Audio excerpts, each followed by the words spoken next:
हे कशाची तयारी चालू आहे? आज शंकरपाळे बनवते मी सोहमसाठी. तो जाणार आहे आज कॉलेजला. ओके. पुण्याला जाणार आहे तो, तर मग त्याच्यासाठी शंकरपाळे बनवते.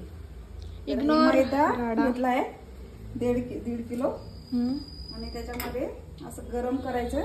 तेल किंवा तूप काही टाकू शकता तुम्ही, जे तुमच्याकडे जे अवेलेबल आहे ते. आणि ते थोडं गरम करायचं चांगलं कडक आणि मोहन म्हणून याच्यामध्ये घालायचं पिठामध्ये. ठीक आहे. असं त्याच्यामुळे काय होतं मग? त्याच्यामुळे ते खुसखुशीत होतात एकदम शंकरपाळे. आणि इकडे पाण्यामध्ये थोडी साखर टाकून जेवढी पाहिजे तेवढी आपल्याला ते पाणी थोडंसं चाचणी म्हणून थोडी उकळून घ्यायचं आणि ते याच्यामध्ये टाकायचं. आणि हे तेल टाकलेलं पूर्ण चांगलं मिक्स करून घ्यायचं. हे असा गोळा व्हायला पाहिजे. असा गोळा झाला म्हणजे? असा गोळा झाला म्हणजे आपले शंकरपाळे एकदम खुसखुशीत होणार. अच्छा. ओके. ठीक आहे. आणि आता हे जे आपण हे केलेलं आहे, चाचणी केलेली याची गरम, हे असंच थोडंसं टाकून द्यायचं. ठीक आहे. आणि नंतर थंड झाल्यावर चांगलं मिक्स करून घ्यायचं. याच्यात साखर टाकलेली बरं. साखर आणि विलायची ना? हा, साखर आणि विलायची टाकायची याच्यामध्ये. ओके. सोहम, आणि हे गरम कसं वाटतंय?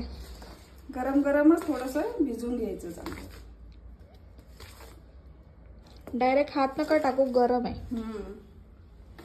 कारण गरम यानेच ते खुसखुशीत होतात, चांगले होतात. ओके. नंतर चांगलं भिजून घ्यायचं पीठ हाताने.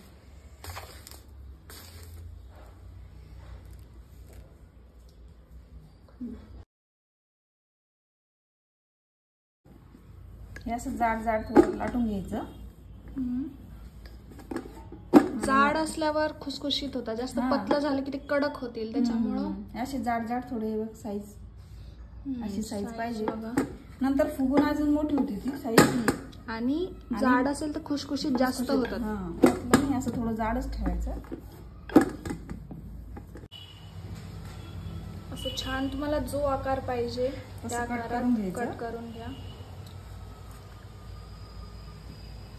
असं कट करून घेतलंय आणि असं टाकून आता याला आपण तळणार आहे. एकदम मंद आचेवर याला तळायचे आपल्याला, जेणेकरून ते छान शिजतील मधपर्यंत. पहिले कसे होते आणि आता ते फुगतायत हळूहळू. बघताय, लेअर पडतात, लेअरिंग पण होते छान.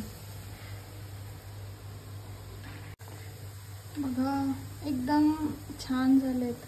आणि याला जास्ती नाही तळायचं, कारण थोडं थंड झाल्यावर याचा कलर थोडासा अजून डार्क होतो. त्याच्यामुळे थोडं मीडियमच याच्यामध्ये, कमी याच्यामध्ये छान तळून घ्यायचे. बघा किती छान दिसतंय, लेअरिंग पण मस्त दिसतंय.